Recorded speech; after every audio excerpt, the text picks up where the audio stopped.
ನಮಸ್ಕಾರ. ಜೀನಿ ನ್ಯೂಸ್ ವೀಕ್ಷಕರಿಗೆ ಸ್ವಾಗತ.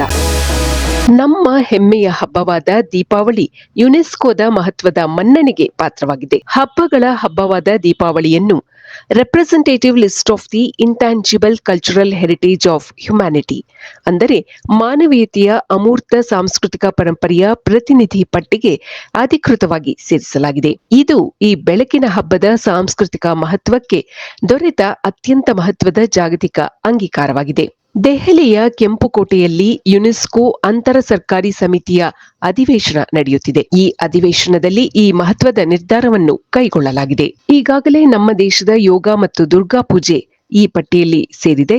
ಈಗ ದೀಪಾವಳಿ ಸಹ ಸೇರ್ಪಡೆಗೊಂಡಿದೆ. ಈ ಬೆಳವಣಿಗೆಯನ್ನು ಪ್ರಧಾನಮಂತ್ರಿ ನರೇಂದ್ರ ಮೋದಿ ಅವರು ಸ್ವಾಗತಿಸಿದ್ದಾರೆ. ದೀಪಾವಳಿಯ ಸೇರ್ಪಡೆಯು ಹಬ್ಬದ ಜಾಗತಿಕ ಜನಪ್ರಿಯತೆಗೆ ಮತ್ತಷ್ಟು ಕೊಡುಗೆ ನೀಡುತ್ತದೆ. ಈ ನಿರ್ಧಾರದಿಂದ ಭಾರತೀಯರೆಲ್ಲರೂ ರೋಮಾಂಚನಗೊಂಡಿದ್ದಾರೆ ಎಂದು ಅವರು ಟ್ವೀಟ್ ಮಾಡಿದ್ದಾರೆ. ದೀಪಾವಳಿಯ ಈ ಸೇರ್ಪಡೆಯಿಂದಾಗಿ ಯುನೆಸ್ಕೋದ ಈ ಪಟ್ಟಿಯಲ್ಲಿ ಸ್ಥಾನ ಪಡೆದ ಭಾರತೀಯ ಪರಂಪರೆಗಳ ಸಂಖ್ಯೆ 16ಕ್ಕೆ ಏರಿಕೆಯಾಗಿದೆ. ಇದು ಈ ದಿನದ ಸುದ್ದಿಗಳು. ನಿರಂತರ ಸುದ್ದಿಗಳಿಗಾಗಿ ವೀಕ್ಷಿಸುತ್ತಿರಿ ಜೀನಿ ನ್ಯೂಸ್. ನಮಸ್ಕಾರ.